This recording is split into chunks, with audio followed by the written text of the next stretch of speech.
आज हमारे माननीय प्रधानमंत्री जी जब जनता से अपेक्षा कर रहे हैं कि संकट का दौर है, तो चुनाव तक उन्होंने कोई बात नहीं बोली, गलत गलत मुद्दों पे भटकाया। जैसे ही चुनाव खत्म हुआ, वो ये बात बोल रहे हैं कि आप पेट्रोल बचाने के लिए वर्क फ्रॉम होम करिए, आप सोना मत लीजिए शादी ब्याह में। अरे भाई, सोना लेना देना ये रिचुअल का पार्ट हो चुका है। इस देश का दुर्भाग्य है कि जितने भी कानून बनते हैं वो सिर्फ आम जनता के लिए हैं। अगर गोल्ड बंद ही कर देंगे तो उन व्यापारियों का क्या, जो इस पे डिपेंड हैं, सोने पे डिपेंड, उन व्यापारियों को आप क्या देंगे? अब वो अपने फैमिली को कैसे चलाएंगे? तो कितनी बार ऐसा हुआ है कि जब भी कोई एग्ज़ाम हुआ है, चाहे पुलिस विभाग में हुआ है या शिक्षा के विभाग में हुआ है या मेडिकल विभाग में हुआ है, तो वो कहीं ना कहीं जाके लीक हुआ है। कि राजनेता कभी देश हित में कभी कोई काम करता ही नहीं है। आप जानती हैं कि जब भी किसी भी ईडी की रेड पड़ती है तो फिर वो क्या करता है, फिर वो एक वॉशिंग मशीन में जाता है और वहाँ जाकर वो क्लीन चिट ले लेता है और अपने आप को राजनीति में स्टेबल कर देता है। क्या लगता है 27 में यूपी में बीजेपी की सरकार वापस आएगी? यूपी में तो मुश्किल है। इसका मतलब ये है, जो पूरा इतना बड़ा हमारा संसाधन लगे हुए हैं, पूरे मंत्रालय हैं, वो कुछ काम नहीं कर रहे हैं। कि चुनाव आयोग और पक्ष यानी सरकार दोनों अब एक हो चुके हैं, ये अलग नहीं है। इंडिपेंडेंट बड़ा आरोप है जी, बड़ा आरोप है और ये सत्य आरोप है।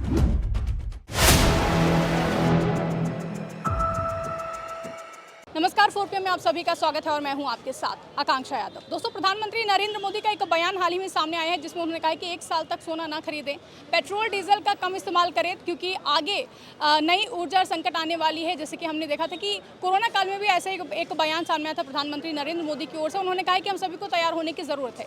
वहीं दूसरी तरफ हम देखते हैं कि पश्चिम बंगाल में विधानसभा चुनाव होता है, वहाँ पर बड़े बड़े रोड शोज़ होते हैं।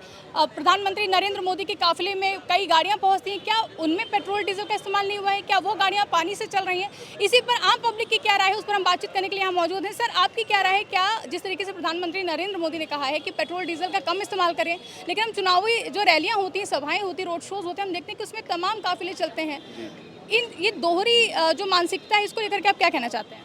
अब भाई देखिए, हम लोग तो गैर सियासी लोग हैं, तो हमको भाई वो अपनी सियासत के हिसाब से कह रहे हैं। हम लोग एक नॉर्मल देश की जनता हैं, तो हमारा तो ये कहना है, अगर वो भाई देश के प्रधानमंत्री हैं, अगर वो चाहते हैं कि भाई बचाया जा सकता है और ये नेचुरल रिसोर्स है अपना, और अभी चूँकि हार्मोज वाला वो इशू चल ही रहा है, और अगर आप तेल बच सकता है तो भाई अपने एंड से हम कोशिश कर सकते हैं। सवाल ये है कि चुनाव के बाद ही क्यों देश की याद आई? अब यही तो मैंने आपसे कहा ना कि वो अब हम लोग पॉलिटिकल लोग तो हैं नहीं।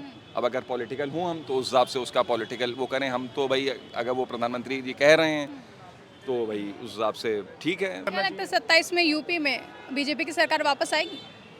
यूपी में तो मुश्किल है।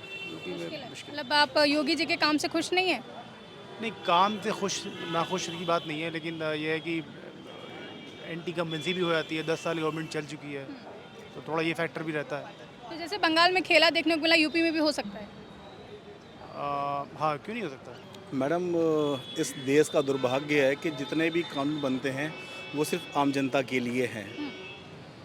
एक मिडिल क्लास के लोग हैं, उनके लिए हैं। अच्छा, आप यहाँ ये गोल्ड की बात जो की है मोदी जी ने, क्या संभव है कि कोई भी व्यक्ति, चलिए सोना आजकल आदमी की बस की बात नहीं खरीद पाए, आम आदमी खरीद पाए, ठीक है, लेकिन कोई एक मिडिल क्लास का व्यक्ति है, उसके घर में शादी है, उसकी बेटी की शादी है, बेटे की शादी है, कहीं ना कहीं ट्रेंड्स है कि उसको ज्वेलरी देनी है, बेटी को ऐसे गिफ्ट करनी है या जो भी गिफ्ट करनी है। चाहे एक गरीब परिवार के व्यक्ति से, वो भी कहेगा कि चलो मैं अपनी बच्ची को कुछ ना कुछ दूँ। नहीं देगा तो क्या आपको लगता है कि आज कोई शादी होगी बिना गोल्ड के? संभव ही नहीं है बिना गोल्ड के कोई शादी हो जाए, पहली बात। दूसरी बात, आप डीजल पेट्रोल की बात कर लीजिए, तो मैडम जो अभी अपने देश का सिस्टम चल रहा है, ये भी पॉसिबल नहीं है कि कोई व्यक्ति बिना किसी कन्वेंस के कहीं आने जाने के अपने काम को कर सके, क्योंकि कहीं ना कहीं इस देश की इकोनॉमी भी जो ना, वो कहीं ना कहीं ट्रांसपोर्टेशन बहुत बड़ी डिपेंड करती है। आप कहाँ कहाँ बचत करेंगे? आप चलो अगर गोल्ड बंद ही कर देंगे तो उन व्यापारियों का क्या, जो इस पे डिपेंड हैं, सोने पे डिपेंड, उन व्यापारियों को आप क्या देंगे? अब वो अपने फैमिली को कैसे चलाएंगे? भाई कई लोग व्यापार कर रहे हैं। अगर 1 साल के लिए मान लो बंद कर दिया, सोने चांदी का व्यापार बंद कर दिया, तो व्यापारी कहाँ जाएगा बेचारा वो?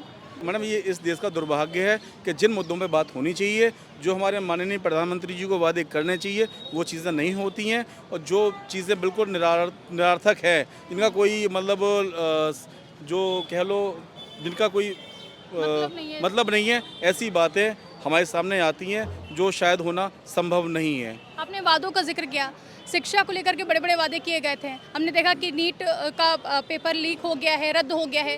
तमाम छात्र हैं जो निराश हो चुके हैं। क्या कहना चाहेंगे, एक पेपर सरकार नहीं करवा पा रही है, कितने हम देखते हैं कि पेपर इसी तरह लीक हो जाते, रद्द हो जाते हैं। मैडम ये एक पेपर नहीं है, आप उठा के देखिए पास्ट से तो कितनी बार ऐसा हुआ है कि जब भी कोई एग्ज़ाम हुआ है, चाहे पुलिस विभाग में हुआ है या शिक्षा के विभाग में हुआ है या मेडिकल विभाग में हुआ है, तो वो कहीं ना कहीं जाके लीक हुआ है।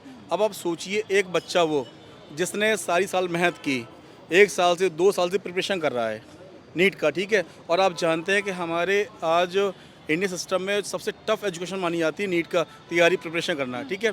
एक बच्चा कम से कम 16-17 घंटे पढ़ के स्टडी कर रहा है, ठीक है, वो 1 साल से 2 साल तैयारी कर रहा है, उसने आज एग्ज़ाम दिया जाके। एक बच्चा वो जो तैयारी नहीं की, उसने क्या किया, उसके हाथ में पेपर लगा लीक वाला और जाके उसने एग्ज़ाम दे दिया जाके। तो अब सिलेक्शन किसका होगा? जिसने एक बिना साल पढ़ाई किए एग्ज़ाम नीट का दिया जाके वो क्वालिफाई हो जाता है, क्योंकि ये मेरिट जाती है, तो जिसकी मेरिट हाई होगी वही एडमिशन ले पाएंगे नीट में, MBBS में, ठीक है। और एक बच्चा वो जिसने 17-18 घंटे स्टडी की है, तो कहीं ना कहीं उसका नंबर नहीं आया, क्योंकि बहुत टफ एजुकेशन होता है नीट का। ये उनके बच्चों के भविष्य से खिलवाड़ है। अच्छा, एक क्वेश्चन आया आपकी पगड़ी देख करके, पंजाब याद आया और पंजाब की राजनीति याद आई, राघव चड्ढा याद आए। किस तरीके से, जिस तरीके से हमने देखा कि पंजाब में 7 सांसद अचानक आम आदमी पार्टी का दामन छोड़ करके भाजपा में शामिल हो जाते हैं। राघव चड्ढा जो कि आम आदमी पार्टी से उनकी पहचान बनी, इस राजनीति को आप कैसे देखते हैं? मैडम, पॉलिटिक्स नाम ही इसी का है। पॉलिटिक्स, मेरा अपना ओपिनियन है कि राजनेता कभी देश हित में कभी कोई काम करता ही नहीं है। आप उठा के अतीत को लेकर आज तक आप देख लीजिए, ये अपना स्वार्थ देखते हैं। जब किसी राजनीति में कोई राजनेता जब कदम रखता है तो उसका जो बैकग्राउंड होता है आप देखिए क्या होता है, और राजनीति करने के बाद वो कहाँ पहुँचता है जाकर। तो यहाँ पर लोग अपने लिए आते हैं राजनीति में, उन्हें फ़र्क नहीं पड़ता है कि हम किस पार्टी में, उन्हें फ़र्क ये पड़ता है कि हमारा प्रॉफिट किस पार्टी से हो रहा है। राघव चड्ढा जी को आम आदमी पार्टी ने एक राजनीति पहचान दी थी, उनको एक मान सम्मान दिया था, लेकिन उन्हें पता नहीं अचानक क्या हुआ कि उन्होंने आम आदमी पार्टी छोड़कर बीजेपी का दामन थाम लिया। आप जानती हैं कि जब भी किसी पे ईडी की रेड पड़ती है तो फिर वो क्या करता है, फिर वो एक वॉशिंग मशीन में जाता है और वहाँ जाकर वो क्लीन चिट ले लेता है और अपने आप को राजनीति में स्टेबल कर लेता है। तो कई चीज़ें हैं राजनीति में। तो मैडम, मेरा पर्सनल ओपिनियन ये है कि राजनेता कभी जनता के बारे में कभी नहीं सोचते हैं, वो सिर्फ अपना सोचते हैं, अपना भला सोचते हैं कि यार मेरा भला हो, जनता बाहर में जाए। ये हुआ है, हो रहा है और आगे भी होता रहेगा। बंगाल में कहा जा रहा है कि इलेक्शन कमीशन और EVM का खेल हुआ है, क्या आपको लगता है, आप विश्वास करते हैं इन आरोपों पर, विपक्ष जो लगा? मैं कुछ नहीं कह सकता इसके बारे में, ये बहुत हाई स्टैंडर्ड की बातें हैं। मैं कह दूं कि नहीं भाई EVM खेल हुआ है, मेरी गलत ओपिनियन। मुझे इसका नॉलेज नहीं है तो नॉलेज नहीं है, लेकिन हाँ जो कुछ चल रहा है वो आने वाले समय को देखते हुए सभी के सामने जो भी डिसीज़न हैं बीजेपी के या जो भी चीज़ें हैं डेवलपमेंट के, या जो कुछ हो रहा है सबको पता है क्या हो रहा है क्या नहीं हो रहा है। लेकिन जो कुछ हो रहा है बहुत दयनीय हो रहा है, क्योंकि मैं तो इतनी अपील करूंगा चाहे कोई भी पार्टी आए, वो कम से कम मध्यम वर्ग के लोग होते हैं उनकी एजुकेशन सिस्टम को ध्यान में रखे, उनके बच्चों के भविष्य को ध्यान रखे, ऐसे वादे बनाए जो पूरे कर सके। सारी पार्टियाँ अपने आगे वादे रखती हैं, अच्छे रखती हैं, शायद ही कोई पार्टी ऐसी हो जो अपने वादों पर खरी उतरती है। मैं तो इतना बोलूँगा, कोई पार्टी में अगर मत हमें कुछ मुफ्त दो, हमें मुफ्त की आदत मत डालो, क्योंकि मुफ्त वो लेते हैं जिनके हाथों में दम नहीं होती काम करने की। मुफ्त लेने से आदमी निकम्मा पड़ जाता है। आप हमें रोज़गार दो, हम मेहनत कश लोग हैं, हमें लाइन में नहीं खड़ा होना 5 किलो राशन के लिए। आप हमें एजुकेशन दीजिए, आप हमें जॉब दीजिए, हम मेहनत करेंगे, अपने बच्चों को पाल लेंगे। आप बताइए 5 किलो राशन में क्या हो जाता है? 5 किलो राशन में कितना समय आपको अपना काट? लेकिन अंधभक्त जो हैं, जो बीजेपी के सपोर्टर्स हैं, वो यही बताते हैं कि राशन मिल रहा है, हमें ये मिल रहा है, चीज़ें मिल रही, वो चीज़ें किनारे मंदिर बन गया है। क्या यही एक बेसिक नीड है आज की पब्लिक की? मैडम, आज की जो बेसिक नीड है वो 2 है, फर्स्ट एजुकेशन और सेकंड मेडिकल फैसिलिटीज़। मैं देखता हूं कि ये छोटे स्तर पर है ही नहीं, ना के बराबर हैं।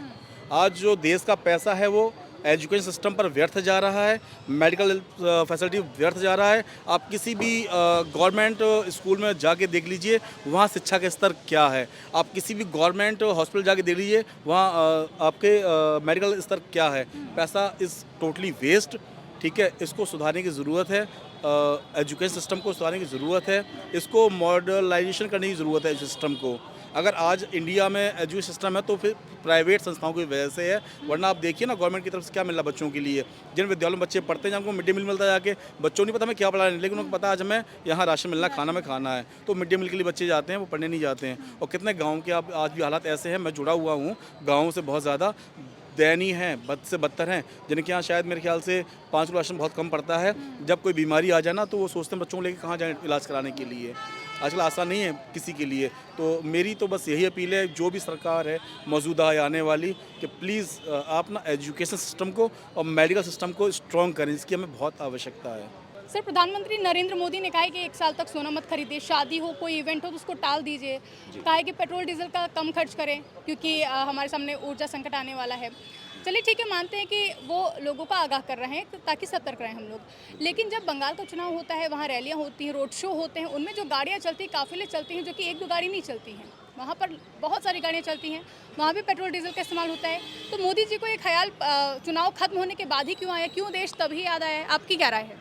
देखिए, ये हमारे भारतीय राजनीति की सबसे बड़ी विडंबना इस समय या सबसे खराब दौर से राजनीति गुजर रही है, क्योंकि हमारे माननीय प्रधानमंत्री जी या जो अभी हमारे राजनेता हैं, वो जो बातें चाहते हैं कि जनता इम्प्लीमेंट करे या जनता करे, वो स्वयं नहीं करना चाहते हैं। मैं आपको उदाहरण देना चाहूँगा, जब हमारे प्रधानमंत्री लाल बहादुर शास्त्री जी थे, तो जब वो ये कहते थे कि आप हफ्ते में एक दिन उपवास रखिए, व्रत रखिए और एक समय का भोजन करिए, तो सबसे पहले उन्होंने अपने घर में इस बात को इम्प्लीमेंट किया।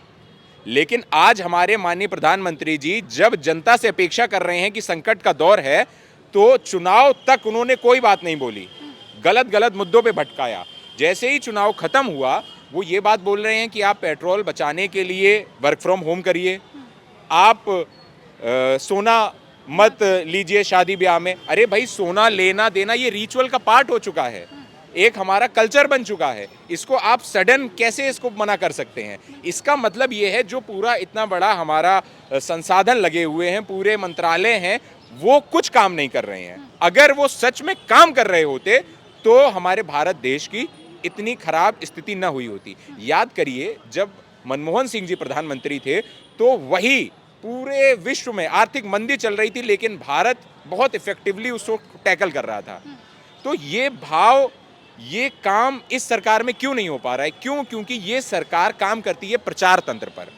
प्रचार मंत्री हैं हमारे प्रधानमंत्री जी, इसीलिए वो पूरे जितने भी प्रदेशों में चुनाव होंगे, वो केवल प्रचार की राजनीति करते हैं, प्रचार का राजनीतिकरण करते हैं, उसके बाद रणनीति बनाते हुए वहाँ सारे रिसोर्स खपा देते हैं। बाकी की रिसोर्स जो बचते हैं, वो कहते हैं अब हमको आगे के चुनाव भी देख लो, मैनेज कर लीजिए आप, अभी ये चीज़ें देखिए, क्योंकि अगले चुनाव आने, हमको वहाँ भी रिसोर्स करना है, तो आप वो रिसोर्स मत यूज़ करिए, हम करेंगे, अभी आप कम कर दीजिए। तो ये माननीय प्रधानमंत्री जी ने बोला है। तो क्या आपको क्या लगता है, जैसे विपक्ष आरोप लगाते हैं कि भाजपा 2 चरित्र रखती है, 2 तरीके के फेसेस रखती है, कि अपने लिए कुछ और बयान देती है, जनता के लिए कुछ और। क्या जनता को इस कदर बेवकूफ़ समझते हैं कि कुछ भी कह लेंगे और जनता मान लेगी? क्योंकि पेट्रोल के टाइम हमने देखा कि किस तरीके से अफवाह उठी, प्रधानमंत्री नरेंद्र मोदी ने यही बोला था कि कोरोना जैसे संकट आ सकते हैं।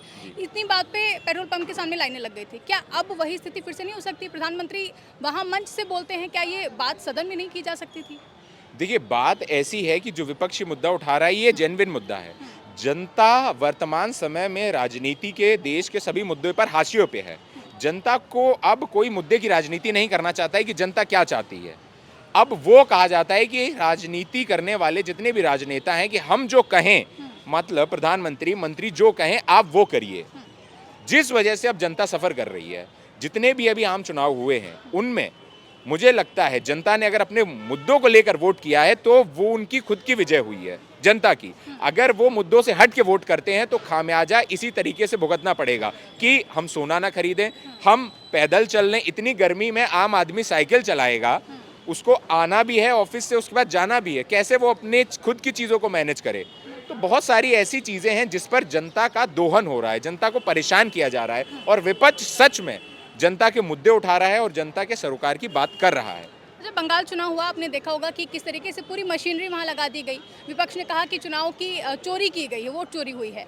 और जिस तरीके से हमने देखा भी कि अब जैसे ही रिजल्ट आए हैं, अब जो इलेक्शन कमीशन में जो अधिकारी थे, जो SIR प्रक्रिया जिन अधिकारियों ने कराया, उन्हीं को पद दे दिया गया, उनको सहायक बना दिया गया शुभेंदु सरकार में, उन्हीं को सचिव बना दिया गया है। क्या ये जो आरोप लगाता है विपक्ष की चुनाव आयोग और बीजेपी मिली हुई है और वोट चोरी कर रही है, सच है? आपको क्या लगता है जिस तरीके से नियुक्तियाँ हुई हैं उसको लेकर के? देखिए, एकदम ये सही बात है कि चुनाव आयोग और पक्ष यानी सरकार दोनों अब एक हो चुके हैं। ये अलग नहीं है, इंडिपेंडेंट। बड़ा आरोप है जी, बड़ा आरोप है और ये सत्य आरोप है। कारण उसके पीछे ये है कि चुनाव आयोग एक इंडिपेंडेंट बॉडी है। मैं गलत करता हूँ एज अ बीजेपी या कोई और गलत करता है as another party, opposition party, तो दोनों को कार्रवाई करने का अधिकार है चुनाव आयोग के पास। लेकिन वर्तमान के जितने भी पूर्व के चुनाव हों या चुनाव जो अभी जस्ट हुए हैं, वहां पर चाहे पर्यवेक्षक अधिकारी बन के गए हों, अगर अपोनेंट पार्टी के ऊपर कार्रवाई हो रही है तो चुनाव आयोग कोई भी कार्रवाई नहीं कर रहा है। लेकिन अगर दूसरी पार्टी के ऊपर कार्रवाई करते हैं तो चुनाव आयोग उस पर कार्रवाई कर देता है। यही मुद्दे यहाँ समाजवादी पार्टी ने जब उठाए, इतने सारे उन्होंने वोटर लिस्ट दी कि इनके नाम कटे, ये इनके कट गए, ये चीज़ें हुई, उसका चुनाव आयोग कोई संज्ञान नहीं लेता है। लेकिन वही कोई पक्ष या सरकार के कोई भी लोग उठाते हैं तो इतने बड़े बड़े लिए जाते हैं एक्शंस की उसके कुछ कहने को नहीं। तो ये बिल्कुल चुनाव आयोग संदिग्ध के घेरे में है और अपनी क्रेडिबिलिटी डे बाय डे चुनाव आयोग खराब कर रहा है। तो जैसा कि आपने सुना कि प्रधानमंत्री नरेंद्र मोदी के बयान पर लोगों की मिलीजुली हुई राय सामने आई हो और ये भी कहा जा रहा है कि नाराजगी भी साफ तौर पर है, क्योंकि जनता को जिस तरीके से सरकार मूर्ख बनाने की कोशिश कर रही है, लेकिन जनता आज की सजग है, जागरूक है और वो जानती है कि उसके लिए क्या सही और क्या गलत है। फिलहाल इस पर आपकी क्या राय कमेंट करके हमें ज़रूर बताएगा और देखते रहिए 4PM न्यूज़ नेटवर्क।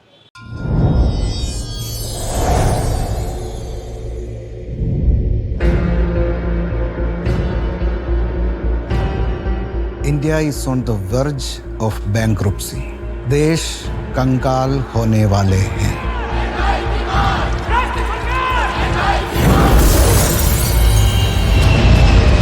सुना है काफी दूरदर्शी हैं आप। पिछले साल ही इन्होंने अनुमान लगा लिया था कि इंडिया इकोनॉमिक क्राइसिस की तरफ जा रहा है। प्रॉब्लम बताई थी तो कोई सोल्यूशन भी तो सोचा ही होगा ना।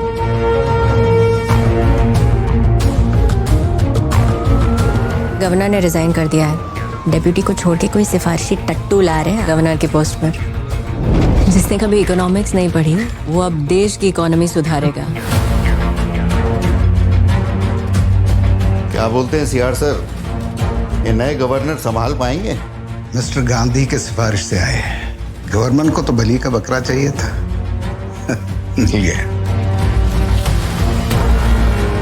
आपका प्लान फेल हो चुका है सर, आप फेल हो चुके हैं। If I fail, RBI fails. If RBI fails, India fails. I will not let India fail.